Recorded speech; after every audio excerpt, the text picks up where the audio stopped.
Hello and welcome to Uncommon Law, my podcast about true stories from my life experience of over 50 years as a lawyer and trial judge. This is a look at the law from the inside out, stuff they don't teach in law school. This is Judge Rudy Greco, retired Justice of the New York State Supreme Court. I used to be an amateur boxer. I worked as a cornerman, a manager of boxers, a lawyer for amateur and professional boxing champions. I was also the attorney for Gleason's Gym. And Gleason's, the time of this story, was located on West 31st Street, just east of 8th Avenue, in a big loft building on the ground floor. And outside was a beautiful sign painted on metal by the famous artist Leroy Neiman, and it showed two guys boxing. And there was a quote. It was a beautiful Neiman-esque version of the two guys sparring. And there's a quote from the Aeneid, Book 5, by the famous writer Virgil. And the quote said, "Now whoever has courage and a strong and collected spirit in his breast, let him come forward, lace on the gloves, and put up his hands." But one day, I'm out there shooting the breeze with a couple of guys. Dennis Rappaport, who was co-manager of Jerry Cooney, and a famous trainer, an old-timer, Freddie Mena, who trained Vito Antuofermo and any number of other famous fighters. And we were just talking back and forth, and Freddie looked up at the sign and he said, "Listen, you guys, who's this guy Virgil? Was he a trainer? Who did he train? Does anybody know him?" And we explained, no, he's just an old-time writer. But that's typical of Gleason's Gym. When you walked into Gleason's, there was first Ira Becker, the owner, who stood there collecting money from people he didn't know who wanted to visit, spectators, tourists, what have you, and the flotsam and jetsam of society that walks in and out of a boxing gym. You never know. Miles Davis used to hang out there. Bill Evans, the saxophonist, all kinds of people, guys that got out of jail and had no place to go. You never know what was going to turn up. And they would sit right at the very front in a couple of folding chairs and pay $1 to get in or something like that. And everybody else were dues-paying members of the gym or connected managers or trainers, what have you, boxers, and hangers-on. And the gym was a very long, rectangular space at the ground floor of this big industrial loft building. And it was probably about 150 feet long, maybe more, and maybe about 30 feet wide. It was narrow. And it was only one floor. And above it was there was a stairway leading up to what amounted to a small balcony, which was only about 3 feet wide, which ran around the whole perimeter in a U-shape around upstairs in the gym. And there were some lockers up on that balcony. And there were also spectators who would go up there. It was a little quieter to stand up there and look down on the two rings that were used for sparring and boxing. The gym was a cacophony of sound. I mean, there were guys punching bags, guys hitting the heavy bag, grunts, groans, exhortations, curses in every language imaginable. It was like a Tower of Babel. Guys jumping rope. The klaxon bell would go off every 3 minutes for a 1-minute rest, just like in boxing rounds. And then the bell would ring a minute later, and then that would go for 3 minutes, and everybody would exercise or do whatever they were doing for 3 minutes until the next rest. It was constant noise. And the smell of Gleason's Gym was something else altogether. You go in there, and the smells were from, I called it Eau de Gleason's. It was a mix of sweat, liniment, rubbing alcohol, wintergreen, urine, cigarette smoke, because they didn't bar smoking in those days. You name it, and it had an odor all to itself, which you became accustomed to and you kind of liked. It reminded you were in the place where you wanted to be. So one day I walk in. I had heard about this young man. And I walk in, and I was supposed to meet him and maybe talk to him about managing him or something of that nature. And my first time I saw him, he was standing under the heavy bag, under the speed bag, punching the speed bag with his trainer right there. And he was punching that speed bag with bad intentions and phenomenally fast hands and total concentration. And he had a cold, hard look in his eyes. He looked something like a cross between Roberto Duran and Charles Manson. He was concentrating. He was serious, which was impressive. And you could see by his bearing and the way he did everything that he knew who he was, and he was good. He was dressed in from head to toe in black tights, and over the tights, around his waist, was the foul-proof cuff that boxes the foul-proof cup, McCarthy's foul-proof cup that boxers wear. It's a heavy leather cup. It's lined in the crotch area with leather, which encases metal. And foul-proof McCarthy, his name was, used to prove and demonstrate the value of the cup by letting people swing a baseball bat at his crotch while he was wearing the cup.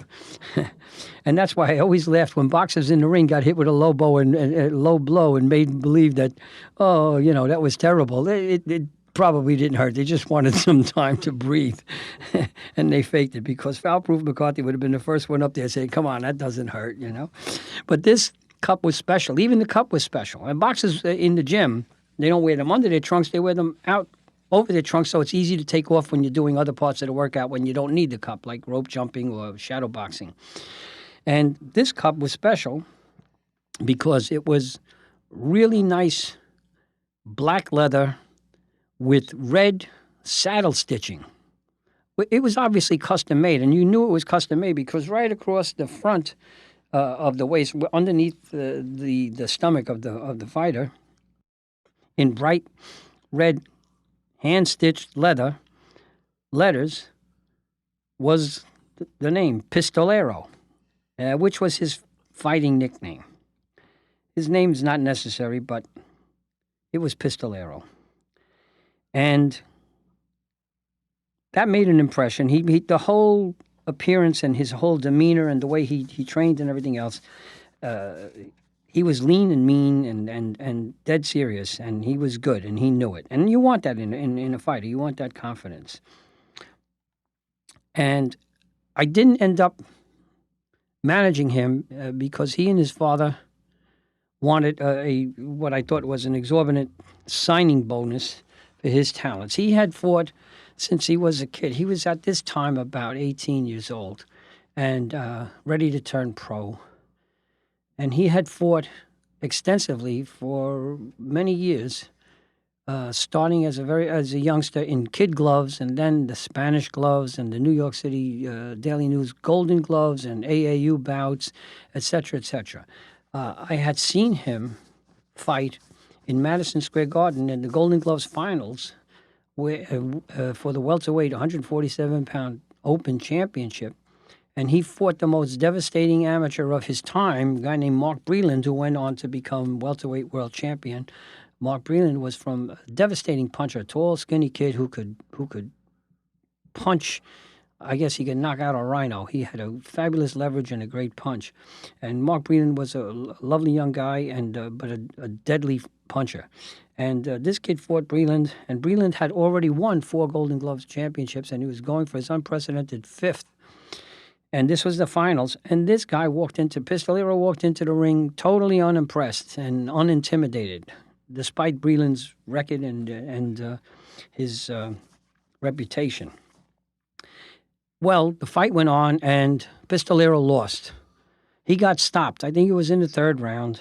He got stopped, but there was no shame. And he lost the fight, but he wasn't beaten or defeated.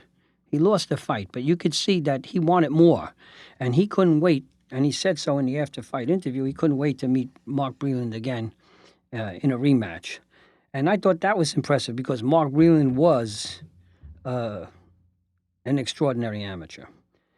So over the next few years, I got to know Pistolero even better because I had become the lawyer and sometime cornerman and friend of 3-time world champion Wilfred Benitez. And Pistolero became his chief sparring partner.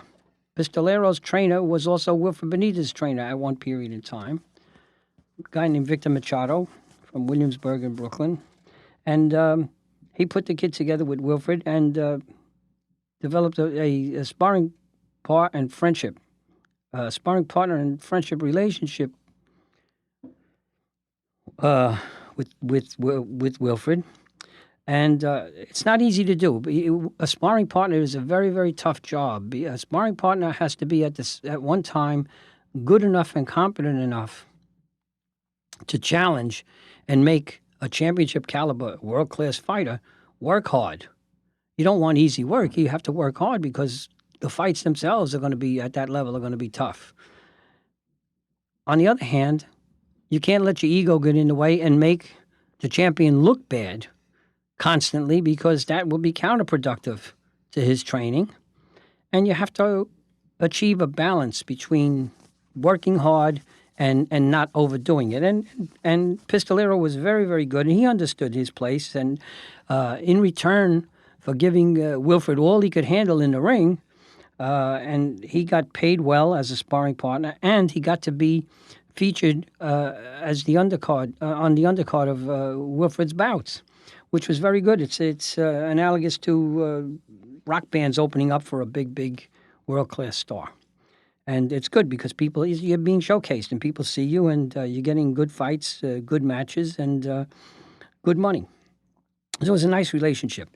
Now, I worked with Pistolero as a sparring partner for Wilfred at 2 main event fights that Wilfred fought in Las Vegas at the Dunes Hotel. And I got to know Pistolero very, very well. And the more you got to know him, the more you liked him. He was a wonderful young man. He was very responsible. He was always on time for training. He was always in shape. No excuses, no diversions, getting lost at the gambling tables or with some gals or in a disco or a club or drinking or smoking or doing anything wrong.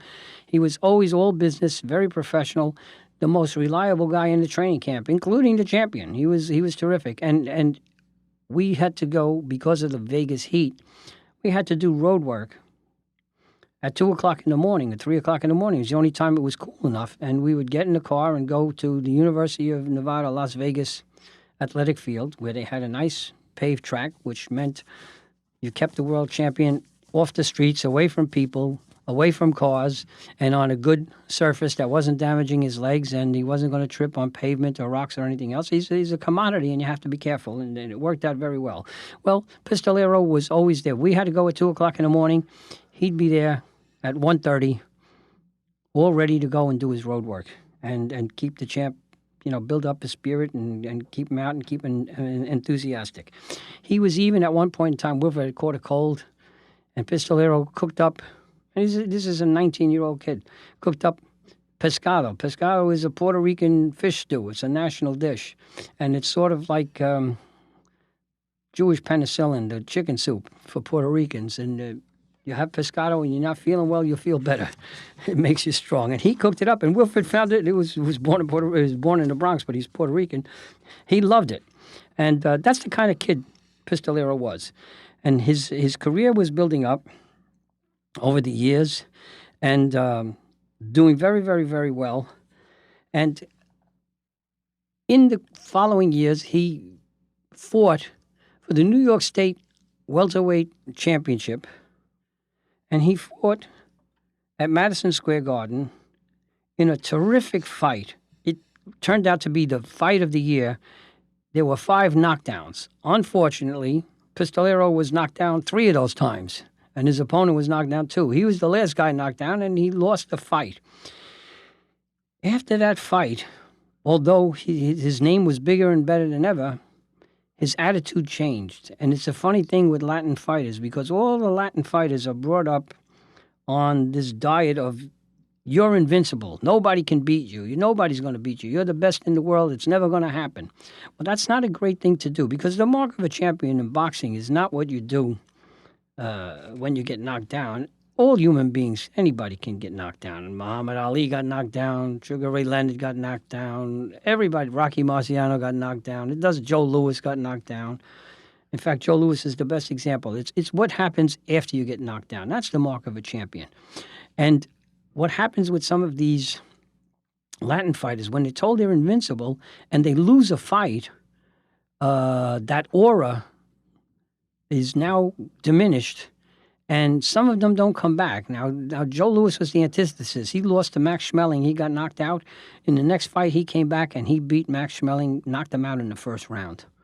And that's the antithesis of what we're talking about. But Pistolero, somehow or other, he wasn't quite the same. There was an edge that was lost in his whole persona because he was no longer invincible. But he still fought on, and he was doing well. But it wasn't the same. Now, he had a girlfriend, and she worked at one of the rental car companies in Manhattan. She was a secretary, and she got him a job because boxers in professional boxing, 1% of the boxers at the very top make 99% of the money. Everybody else is struggling. It's tough. And it takes about 10 years to become a world champion or a world-class fighter. It's not something easy. There's a long road, and you have to, just like any other profession, acting, or a football player or anything else, it takes a while to get there. So Pistolero got a job through his girlfriend with the rental car company, ferrying cars from Midtown to the airports. You go to LaGuardia or JFK or Newark Airport and bring cars back and forth, transporting cars back and forth for the rental car agency. One day she's sick. I think she had morning sickness. She wasn't feeling well. She was pregnant with his child. And she said, on your way to JFK, why don't you drop me off? She lived in South Queens. On the way, I think in Ozone Park, not far from JFK Airport. She says, I'm going home. I don't feel well, and you can drive me and just drop me off. He said, sure, no problem. Let's go. So when he gets to the neighborhood where she lives and he lives, he encounters a couple of friends and said, listen, man, can we borrow the car? We have an errand to run.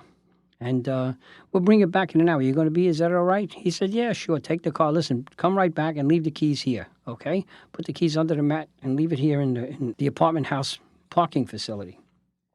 So he went upstairs, came back down an hour or so later, and picked up the car, and there it was in its place where it was supposed to be, as his friends promised. He drove off. Well, he didn't get very far until he heard a police siren right behind him. They pulled him over. Rousted him out of the car, searched him, opened up the car, looked, and found a loaded gun in the trunk of the car. And he said, what's this all about? He said, well, I don't know. It's a rental car. I'm a transporter. I don't know what's in there, and anything could be in there. He said, I have no idea what was in there.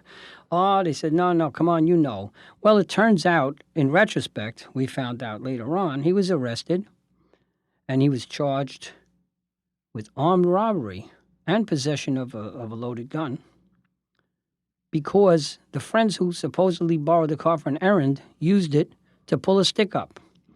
They were Latin guys, and they held up, it turns out, two young black guys who were brothers, would-be DJs and rappers who were covered with artificial bling. They had all kinds of bling on them, but it was all phony stuff anyway. And they pressed charges, and I ended up representing Pistolero in court against these charges. Now, he wasn't going to give up his friends or anything like that, but he had nothing to say about whatever happened. His story was, I didn't know, which I believe he really didn't know what was going on. I don't think he lent it to them knowing their intentions, their real intentions. But he was going to be loyal to his friends. We have a suppression hearing about the evidence, about the admissibility of the evidence, and I'm before a judge, a female judge, whom I knew. She was a lovely lady, not the brightest bulb in the box, but she was a good person, and she was fair. But the problem was she wasn't paying attention. The hearing, a suppression hearing, which should have lasted maybe an hour, went on for 2 days. The cops lied. The cops said the reason that they stopped the car was some phony premise of a tail light was out, or which it wasn't. Then they stopped and they said they saw bullets in open view on the seat of the car. There were no bullets. And that led them to search the whole car, and there they found the gun in the locked trunk. The whole thing was a mess. The victims, supposed victims, they were lying because they inflated the value of what was stolen from them by tens of thousands of dollars. They were wearing $25 fake Rolexes, and they were looking to get, $5,000 or $6,000 for each watch that they had. And according to them, they were wearing 10 watches anyway. It was ridiculous. I cross-examined those two characters, and they were lying to the extent that at lunch break, after the lunch break, when they were to be continued to be cross-examined, they didn't show up. They left. They never came back to testify. So the whole thing was a raging mess. And the judge, I'm yelling and shouting to get her attention, and she said, I know you for a long time. Since when did you become an animal in the courtroom? I said, well, since you're making plans to get your hair done for your vacation that's coming up, and you're not paying attention to what's going on here. What's going on here is a travesty. This is a joke. This guy had little or nothing to do with any of this thing. She said, I understand that. She said, but there's a gun charge here. And it was loaded, and it was in the trunk. And I said, sure, but meanwhile, in any rental car, you could find a dead body, 250 keys of cocaine. You never know what you're going to find. You can find anti-tank guns. There's no flamethrowers. There's never any idea what you can find there. It's a rental car, and they're famous for that. People use rental cars for all kinds of things. There's nothing to link him to that gun. Well, in the meantime, while we were at the hearing, a couple of days that we were in court, Pistolero was idolized by the court officers. They knew him from his fighting career, and they really looked up to him. And he was a nice kid. He was a very affable guy. He knew how to get along with everybody. He came, by the way, from, I didn't mention this, from a very good family, working-class people. His mom and dad worked for one of the utility companies. They both had responsible jobs. They were church-going people. He had a sister, 2 sisters, and a brother, and they all went to school, as he did. And they were good, God-fearing, good people. And by the way, the best fighters they don't come from total poverty. They come from working class families where there's a structure and there's a work ethic. And he came from that background. They were good people. And he was a very affable guy. And he made his intentions known that he wanted to become a court officer and had been willing or thinking about taking the court officer's exam. The court officers were thrilled to hear that. They went out and got him an application for the exam, told him when it was coming up. He also made his intention known to the judge that he was going to marry his girlfriend and make her a legitimate woman and support their child. And the judge, I guess, feeling a little bit guilty about really not paying attention and really understanding that it was the whole thing was a travesty, said, okay. Even the DA went along with her idea. She said, I'll tell you what I'll do. If he takes a plea to the lowest felony, which is an E-class felony, I'll give him the minimal sentence, which is 5 years probation. She says, I can't let him off the hook because there's a gun in that car, and I can't just in good conscience let anybody go with a loaded gun in a car that they were driving. I'd be on the front page of the papers, and it's not right. She says, I can't live with that. She said, but I will do that. I'll give him that plea, and next year when he comes back, if he's gotten married and he's taken the court officer's exam and he's kept his nose clean, no problem. I would even reduce his sentence from 5 years probation. I would have the basis then to reduce it and take away any restrictions on his rights to become, the conviction of the felony, etc., and basically clean up his record if he showed. Because, after all, he did have a clean record up until this time. He never did anything wrong.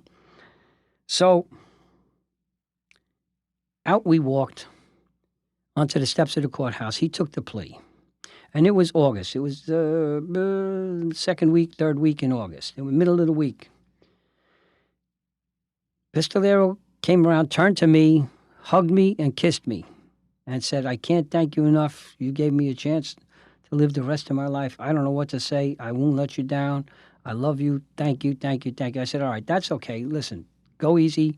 Get organized. Get yourself together and take the test. Get the job. Get married. And let's go on from there. Yes, yes, yes, yes, yes. That was in mid-August on a Wednesday afternoon, Wednesday evening. A month later, I go to the first fights of the new season at Madison Square Garden. And immediately, I am approached by a guy from the shady side of life, a wise guy, who says, Rudy, have you seen Pistolero? I said, no. What's wrong? Well, you were his lawyer. I said, that was a month ago. Yeah. He said, oh, you did good for him. You did a good job for him. He said, but he's in big trouble. He's not long for this world. I said, what? What are you saying? What the hell are you talking about? He says, no, I don't even want to talk about it. I'm just telling you right now. I don't even want to say. If you don't know, I don't even want to mention it. But he's got a big problem.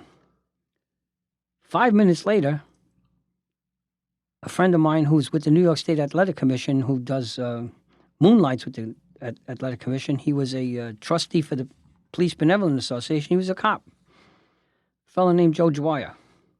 He comes over, and he said, Rudy, have you seen Pistolero? I said, Joe, what is this? This is like a parade. Everybody's saying the same thing. The bad guys came over and asked me the same question. Well, I don't want to see some poor cop pull him over in a traffic stop and get killed, some guy with a wife and kid. I said, what the heck are you talking about? What do you mean? What is this? He said, you don't know? I says, I have no idea. He said, well, back in August, which was, he gave me a date, and it was the Saturday following the Wednesday when we walked out of court, and he was hugging and kissing me. He and this other guy shot and killed two people, two guys, and shot and wounded their girlfriends. 2 weeks after that, he did the same thing up in the Bronx. He shot and killed two people with his partner, who was a guy who was a ne'er-do-well that hung around the gym, who was a wannabe. He was never going to be anything. He couldn't carry Pistolero's bag. And they shot and killed two more people and wounded two others. He said he's wanted for 4 homicides and 4 additional shootings. I said, what are you talking about? He said, well, they both signed up as collectors and executioners for these big drug dealers in the Bronx. And they went out and got hired, and this is what they did. And nobody can find him right now. My jaw dropped. I was in total shock. There was a guy who was hugging and kissing me and telling me how good he was and how thankful he was, and he's going to be this, that, and the other thing. And just a matter of days later, he goes out and kills people, and quite a few of them. Well, Pistolero finally made the rankings at the very top. He was number 1 on the FBI's 10 most wanted list. And that year, at the end of September, about a week after the fights, was the premiere show of America's Most Wanted. And who's the star of the show? Pistolero. And nobody can find him. And I certainly didn't hear, and I didn't know where he was. I had no idea of any of this. It was a total surprise. Well, next year goes by, nobody finds him. The following year, he's still at large, and they rerun the original segment from the premiere show, and somebody drops a dime on him, calls in the station, and said, I think it's this guy. They pick him up. He's in rural Pennsylvania, in the Poconos somewhere, living with her. Now they have 2 kids, and he's a house painter, living a quiet life, painting houses in Pennsylvania. When they get him, I think it was the following day, it was in the papers, and I get a phone call. And who is it? Pistolero. Rudy, I need your help. I said, my friend, do me a favor, forget my number. And I hung up. He broke my heart. And as I said at the very beginning, what's in the name? Well, Pistolero had finally lived up to his name. Thanks for listening. Come back next week for another episode of Uncommon Law, lessons they don't teach in law school. I'm Judge Rudy Greco. Court is adjourned.